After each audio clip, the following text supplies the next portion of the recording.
Redynamiser l'entrepreneuriat en Afrique, RIA et New World TV vous présente votre magazine Éducation financière.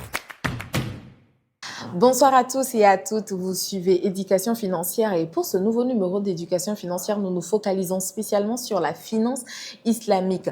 Qu'est-ce qu'il faut savoir? Comment fonctionne-t-elle ou est-elle à la portée de tout le monde? Nous essayerons de répondre à toutes ces questions dans ce nouveau numéro avec Monsieur Touré, un spécialiste. Bienvenue à vous et merci de nous suivre.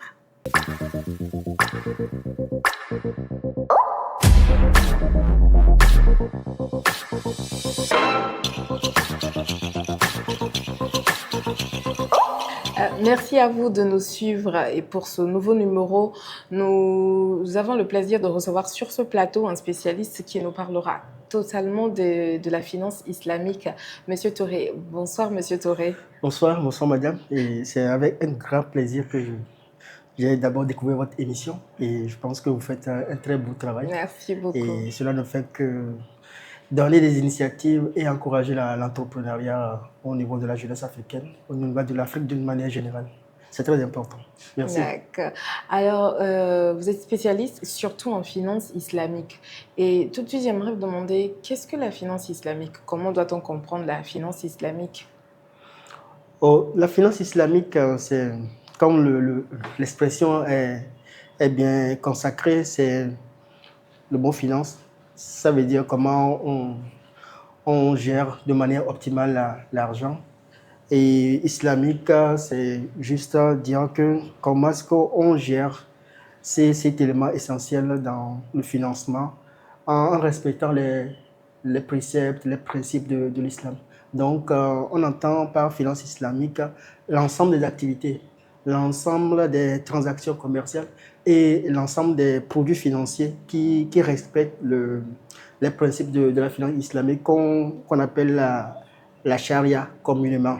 Donc, avec un certain nombre de valeurs que cela comporte, notamment la préservation de la vie, la préservation de la raison humaine, la conservation d'une génération future, une préservation de la génération et aussi la préservation des richesses humaines. Toutes ces valeurs conçues dans la charia nous permettent d'avoir un paradigme, de penser la vie économique d'une manière un peu spécifique dans le respect de la charia. Tel que je l'ai évoqué, ces buts principaux, d'aucuns diront que cela ne concerne que la protection des biens et des richesses. Au fait, nous intégrons le fait que la vie économique ou bien les activités économiques impactent toute notre personnalité, toute la société. Donc, il y a des règles. Il ne faut pas que les activités soient les sources d'enlèvement de la vie.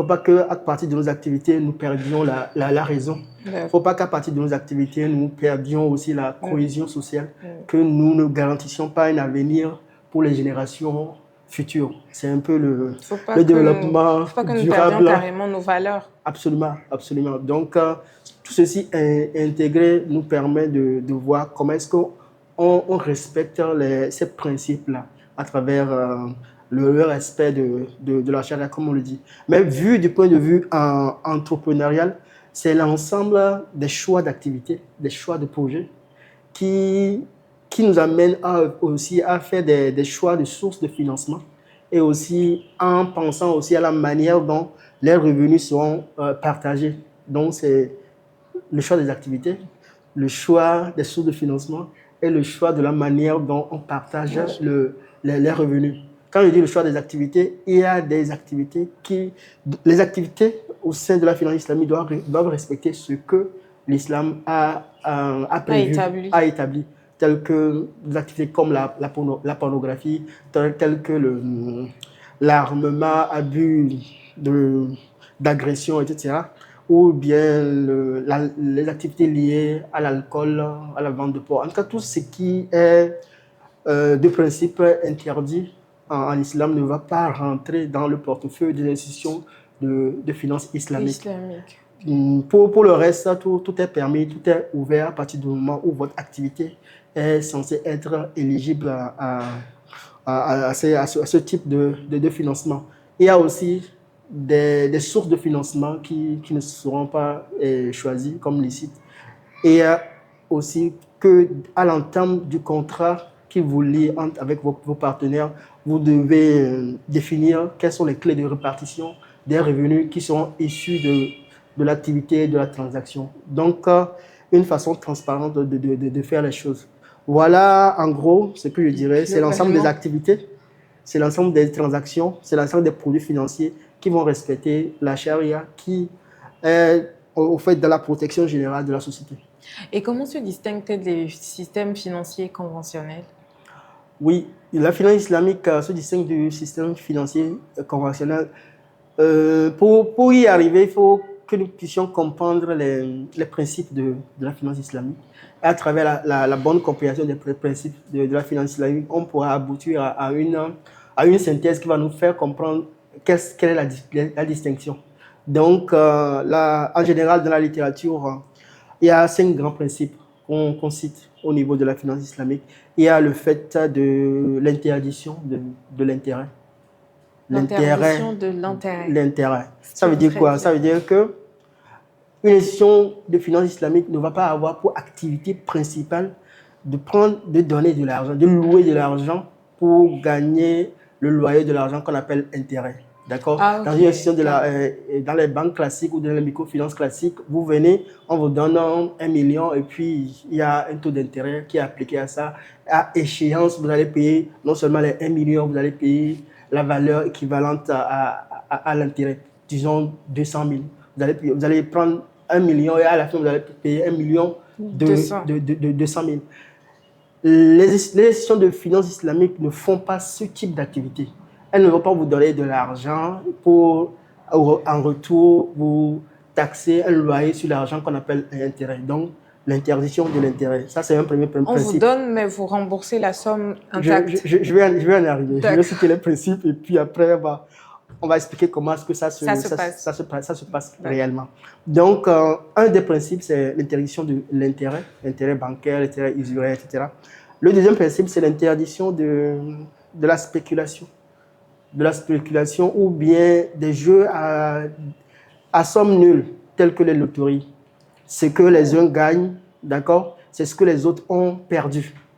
Donc, il y a un principe d'équité au sein, comme je l'ai dit au départ, c'est la protection de la sociale. Il ne faut pas que nos activités créent des animosités, créent des désamours dans les cœurs des gens. Donc, il faut qu'on pense vraiment à établir cette justice, cette équité sociale et à ne récompenser que la valeur du travail de l'homme en réalité. Donc, la spéculation, les incertitudes aussi.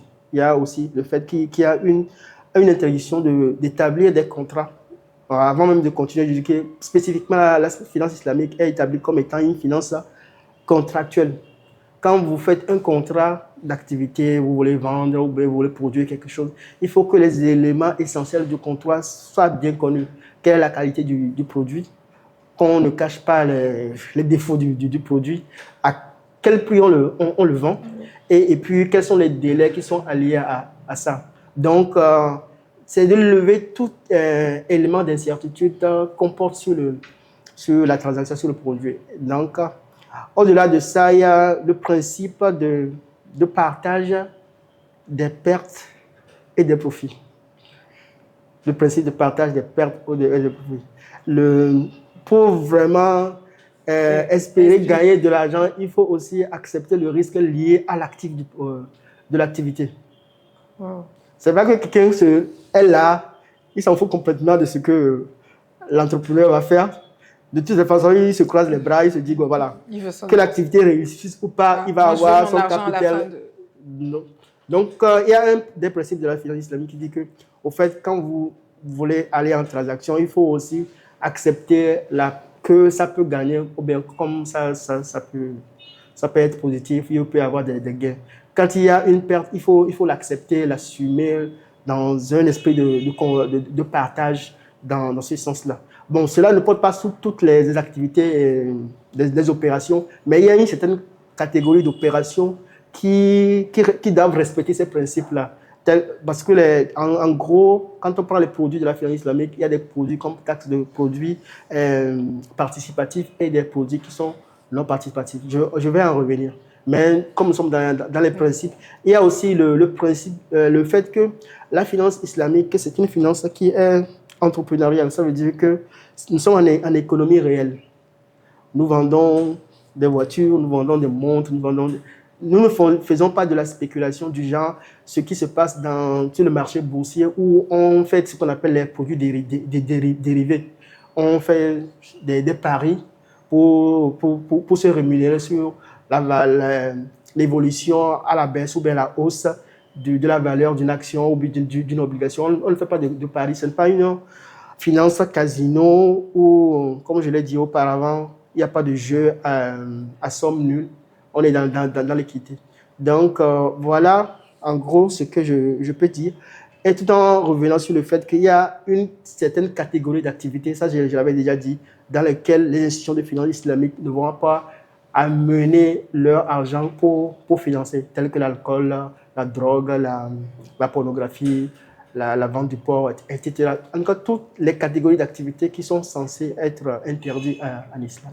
Donc, je peux dire que depuis la définition jusqu'à maintenant, vous avez en quelque sorte établi les principes de la finance islamique. Oui, j'ai expliqué les principes de la finance islamique. Maintenant, pour revenir maintenant à votre question, quelle est la distinction entre la finance islamique et la finance conventionnelle, la finance dominante, si je peux m'exprimer ainsi. Vous voyez déjà que dans les principes, il y a déjà les éléments de différence qui émergent. Ce que je peux ajouter à la suite de tout ceci, puisque nous voyons déjà quelles sont les différences, c'est la relation de partenariat qui va exister entre une institution de finance islamique et je vais appeler ses clients. Le partenariat, ce n'est pas, contrairement à ce qui existe entre une banque classique et ses clients, ce n'est pas une relation de créditeur-débiteur, c'est une relation de fournisseur et client, en fait. Ok. Vous voyez ce que je suis en train de dire? Oui. C'est une relation, puisque elle ne va pas avoir pour activité principale de gagner en retour. Pas ça, de donner de l'argent, d'accord? De donner de l'argent pour qu'en retour, vous lui payez de l'argent. Elle va être, comme je l'ai dit, dans l'économie réelle, dans du concret, au fait. D'accord. Et on peut dire que vous venez de citer beaucoup de choses. Et pour moi, je pense que vous aviez dit beaucoup de choses. Et en temps normal, ce sont des choses qui peuvent être très compliquées à respecter. Ce sont des lois, des règles qui peuvent être très compliquées à respecter. Et de ce fait, j'aimerais vous demander, est-ce que les entrepreneurs réussissent à respecter ces principes-là? Ok. Donc, nous sommes en train de parler de finances. Et ici, nous allons voir quelle est la relation qui existe entre les entrepreneurs qui sont de l'activité et puis les institutions de finances islamiques qui sont censées apporter les éléments de financement pour les entrepreneurs pour qu'ils puissent faire les divers investissements qui vont leur permettre de mettre sur le marché les produits ou les services qu'ils veulent vendre ou bien qu'ils veulent promouvoir. Donc, cela m'amène à expliquer au fait une institution islamique, qu'est-ce qu'elle fait? Une institution de financement islamique, qu'est-ce qu'elle fait? Quelles sont ses différentes opérations? Puisqu'il y a les principes, et sur la base de ces principes-là, elle doit pouvoir proposer aux entreprises des modalités de financement de leurs projets. Donc, on appelle cela les produits ou bien les opérations des institutions de finances islamiques. Que ce soit la banque, que ce soit la microfinance, que ce soit l'assurance ou bien le marché financier islamique, il y a diverses sortes de produits qui se résument en certains communs que nous connaissons. Il y a en gros quatre grandes opérations qu'une institution de finances islamique peut faire. Elle va être dans les opérations de vente. Opérations de vente. Elle va être dans les opérations de location. Elle va être également dans les opérations de participation au capital d'une entreprise. Quand vous créez une entreprise, vous avez un capital. Donc, si vous voulez ouvrir ce capital-là, l'institution peut venir vous apporter ce complément de capital dont vous avez besoin. Peut-être que vous avez besoin, pour lancer votre entreprise, vous avez besoin de 10 millions par exemple. et que bon, vous n'avez que peut-être 2 millions ou 3 millions. L'institution peut venir, compléter tout le reste. Peut compléter tout le reste ou bien une bonne partie de ce dont vous avez besoin. Donc, quand je dis qu'elle est dans les opérations de vente, il y a les produits des institutions de finances islamiques qui sont liés à la vente. Donc, je vais commencer par expliquer les produits. Donc, il y a une modalité que les institutions font habituellement, c'est la vente de confiance. Vous avez besoin d'acheter un équipement, d'accord? Ou bien vous avez besoin d'un équipement agricole, un tracteur, ou bien vous êtes dans les nouvelles technologies, vous voulez acheter une caméra ou bien un ordinateur, en tout cas quelque chose qui va vous servir pour votre production. Donc, vous pouvez exprimer votre demande. Quand l'entreprise vient, c'est qu'elle est en besoin de financement. Donc, elle peut dire que voilà, j'ai besoin d'un tracteur de telle caractéristique, ayant déjà vu le tracteur chez le concessionnaire, donc négocier, avoir une facture. Mais elle vient voir l'institution de finances islamiques pour dire que voilà, j'ai besoin d'une telle catégorie d'engins, mais je n'ai pas les moyens maintenant de l'acheter. Mais pourtant, mes activités me permettent quand même d'avoir un pouvoir d'achat conséquent pour pouvoir vous payer dans une certaine modalité. Donc, l'institution prend sur elle d'aller acheter l'équipement dans un premier temps et dans un deuxième temps de venir vous le louer ou vous le remettre. Il y a toutes ces modalités. Soit elle vous le vend, comme si je suis en train d'expliquer les modalités de vente, elle vous le vend dans ce cadre-là. Comme nous sommes dans une perspective de facilité de financement, donc elle peut, si vous avez les moyens, d'ailleurs vous n'avez pas les moyens, c'est pourquoi vous êtes venu chez elle, oui. Donc elle va vous accompagner avec une facilité de paiement. Peut-être que j'ai dit le tracteur coûte quelque chose de 5 millions, elle a acheté cash 5 millions. Quand je dis la vente de confiance, c'est qu'il y a une certaine transparence sur la structure du prix.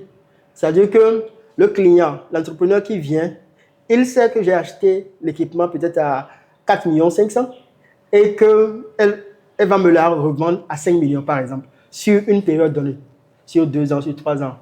D'accord? Oui. Donc, c'est ce que cette modalité apporte comme spécificité. C'est-à-dire que c'est une vente de confiance dans la mesure où la structure du prix est connue des deux partenaires. Le partenaire client sait que l'institution de finances islamique est partie acheter à tel prix et gagne tel prix. Et gagne telle marge. Donc, tout est déclaré dans le contrat et les échéances aussi seront morcelées pour faciliter le paiement en retour à l'institution. Donc, c'est une activité de vente. L'institution, dans ce cadre-là, a agi comme une société commerciale. Elle est partie acheter l'équipement, elle est venue revendre avec une modalité de facilité de paiement. Donc, dans une autre modalité, en reprenant l'exemple de l'engin ou du tracteur que j'ai donné, au lieu de vendre, l'institution peut, selon aussi les besoins de l'entrepreneur, au lieu de dire je vais l'acheter, et il peut s'agir aussi d'une forme de location. Donc, au lieu de louer de vendre le tracteur, on va le louer. Donc, si l'institution voit que c'est pertinent au regard du marché, au niveau de la réalité, de louer au lieu de vendre, puisqu'il y a des campagnes agricoles, il peut se dire que il y a plusieurs paysans qui auraient besoin de ça. Il peut louer de temps en temps pour que chacun puisse payer des petits montants pour pouvoir en profiter, étant donné que ce n'est pas un engin qu'on va utiliser de manière permanente. Ça va être peut-être occasionnel, 1 ou 2 fois dans l'année, au lieu de l'acheter. Il y a des saisons carrément pour ça. Non, je suis en train de dire, les conditions du marché peuvent amener le paysan, par exemple, à dire qu'au lieu de l'acheter, je vais peut-être le louer. Ça va être plus rationnel de le faire comme ça. Dans ce cadre-là, ce que je voulais expliquer, l'institution peut se mettre, au lieu de vendre l'engin, se mettre dans une posture de location. Ça fait aussi une de ces modalités d'opération. Puisqu'il y a les opérations de vente et les opérations de location. Elle peut soit avoir des bureaux qu'elle a construits et les louer, mettre à la disposition soit des particuliers ou bien des entreprises qui vont être en location. Dans cette forme, cette modalité de location, ça aussi, il peut y avoir des modalités de location-vente. C'est-à-dire que quand vous avez loué l'engin ou bien l'appartement ou bien la maison, à une certaine période, vous pouvez dans les modalités contractuelles, opter pour, à la fin de la période de location, acheter par exemple le bien ou bien la maison dont il s'agit. Elle va aussi, l'institution peut proposer des modalités de prise de participation. Quand un entrepreneur veut créer son entreprise ou bien veut ouvrir son capital, vous avez un projet, d'accord? Comme je l'ai dit au départ, l'institution peut participer et être associée, être copropriétaire du projet. Elle peut aussi, dans une autre modalité, financer à 100%. Vous avez une expertise, mais vous n'avez pas l'argent. Vous n'avez pas l'argent du tout. Mais c'est établi que vous pouvez mener à bien le projet. L'institution peut vous financer à 100% et maintenant, sur la base des résultats, vous serez rémunéré. Si ça ne marche pas, n'oubliez pas les principes de partage de perte et de profit. Si ça ne marche pas, l'institution aura perdu l'argent qu'elle vous a donné et vous aussi, vous aurez perdu le temps que vous avez consacré pour faire le travail. Bien entendu, comme on le dit en économie, toute chose égale par ailleurs. S'il n'est pas établi que vous avez été négligent, vous n'avez pas respecté les cadres contractuels, on peut laisser que la conjoncture elle-même a influencé le projet. Mais s'il est établi que vous avez été négligent, vous n'avez pas respecté les clauses, vous êtes tenu par rapport à cette responsabilité de compenser ce que vous avez laissé perdre. Et une institution de finance islamique aussi peut faire de manière exceptionnelle, qui n'est pas vraiment son cœur de métier, des prêts. Mais quand elle fait des prêts d'argent, elle peut vous donner 1 million, 2 millions, mais elle ne va pas s'attendre à avoir 1 million plus quelque chose en retour. Ça va être des prêts gratuits. Donc, j'en veux pour preuve ce modèle de financement aide les institutions passent par ce modèle de financement pour financer les fonds de roulement, les besoins en fonds de roulement des institutions qui en ont besoin. Voilà en gros ce que je peux dire sur comment ça fonctionne les produits, comment en arrière-plan on avait établi les principes de la finance islamique. Est-ce qu'on peut dire que c'est le mode de fonctionnement de toutes les institutions financières islamiques? Oui. Oui, une institution de finance est islamique, notamment ce que j'ai expliqué, c'est la modalité bancaire et microfinance. Donc, et l'assurance dans ce cas? L'assurance islamique, c'est aussi un autre montage, au fait. Et d'une manière générale, les institutions de finance islamique, qu'on appelle la takaful, c'est le terme consacré pour parler de l'assurance islamique. Ce sont des assurances de type mutualiste. Les assurés sont en même temps les propriétaires du fonds d'assurance. Tout ce qu'ils cotisent là, c'est comme ils font un don, d'accord, qui constitue un fonds global qui permet maintenant, en cas de sinistre, en cas de risque là pour personne à courir, on lui a volé ou bien il y a eu incendie, il y a eu des pertes, que le fonds mutualiste de solidarité qu'ils ont mis ensemble peut aider à pouvoir venir faire une subvention, aider la personne à faire face à se relever. La différence avec l'assurance classique, c'est ce que je suis en train d'expliquer, c'est une assurance mutualiste. Donc, le fonds appartient aux assurés qui, eux, maintenant, vont engager les services d'un spécialiste d'assurance qui va leur permettre de faire tous les services liés à l'indemnisation et tout ça. Cette personne qui fait ce service-là aussi doit pouvoir faire des investissements sur la base de tous les produits que j'ai dit, qui vont lui permettre maintenant d'avoir les différentes rémunérations. C'est un peu complexe, mais disons ça d'une manière globale que c'est une assurance de type mutualiste et le fonds d'assurance appartient aux assurés qui engagent un spécialiste de l'assurance pour leur permettre de faire les indemnisations d'assurance. Et maintenant, il y a aussi le marché financier. Le marché financier, c'est tout ce qui est lié aux investissements qui portent sur le long terme avec des moyens un peu colossaux. D'ailleurs, depuis 2016, notre pays, le Togo, a bénéficié de cette modalité qu'on appelle Sukuk, de l'ordre Sukuk, de l'ordre de 150 milliards de francs CFA pour financer la location d'un certain nombre d'infrastructures au niveau du pays. Donc, le montage a été fait et cela court 10 ans pour que les différents investisseurs puissent non seulement rentrer dans le fonds, et aussi pour ça gagner les rendements qui étaient promis.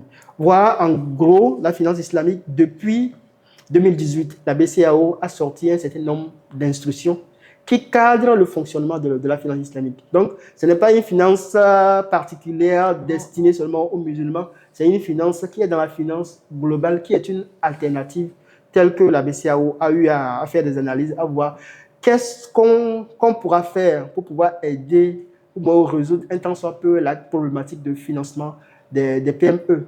Alors des solutions, il y a eu la finance... De tous les PME. De toutes les PME. Je parle du niveau BCEAO, donc de l'espace UEMOA. Ces institutions couvrent tout l'espace UEMOA. Aujourd'hui, dans l'espace UEMOA, il y a plus de 17 institutions de finance islamique. Qu'elles soient complètement destinées à la finance islamique ou qu'elles soient en partie destinées à la finance islamique. Au Togo, par exemple, sans faire de publicité, il y a une banque de la place qui a une fenêtre de finance islamique. Il y a également une microfinance qui est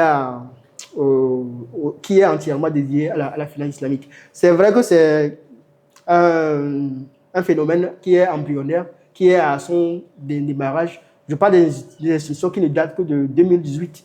Donc, ce que nous faisons, c'est de pouvoir donner l'information au niveau des entreprises, ce qui a fait que la dernière fois, nous avons fait une masterclass pour expliquer quels sont les produits de la finance islamique, comment cela s'institutionnalise dans nos pays, pour que les entrepreneurs, finalement, soient au courant qu'il y a cette alternative qui existe, qu'ils peuvent aussi explorer pour voir ce que ça peut donner comme solution pour leur divers financements. Donc, il n'y a pas que la BCEAO, il y a eu aussi la conférence interafricaine des marchés d'assurance qui a sorti aussi les institutions qui cadrent comment ça se fait au niveau des assurances. Donc, il y a aussi l'AMF, l'autorité des marchés financiers, qui a aussi sorti des institutions.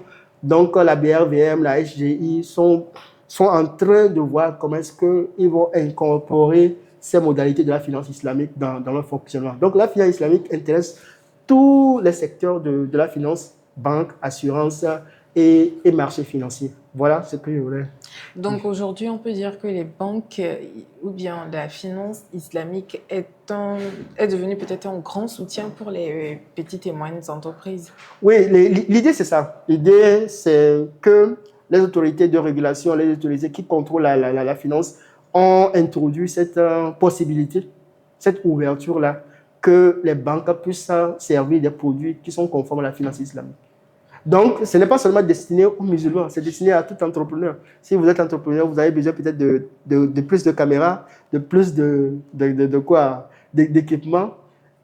Ce que les institutions de finance islamique vont regarder, c'est le produit. Est-ce que le projet il est rentable? S'il est rentable, est-ce qu'il est conforme? Il n'est pas frappé par un interdit. Tant que ces conditions-là sont remplies. L'année passée, moi, j'ai fait une immersion, puisque au Burkina Faso, il y a encore plus de développement là-bas. Donc, j'ai pu voir les différents projets, que ce soit du BTP, de l'agriculture, que les institutions de microfinance sont en train de financer actuellement. Et je pense que c'est une bonne initiative que nous devons embrasser dans nos pays respectifs. D'accord. Merci beaucoup, Monsieur Touré, d'avoir partagé votre expérience, vos connaissances avec nous. D'accord. Je dirais qu'on se retrouve la prochaine fois pour un autre numéro. Merci, ce sera avec plaisir. Merci. Merci à vous, chers téléspectateurs, de nous avoir suivis. Nous espérons vous avoir apporté plus d'éclaircissements et plus d'informations sur la finance islamique. Et d'ici là, portez-vous bien et merci de toujours nous suivre.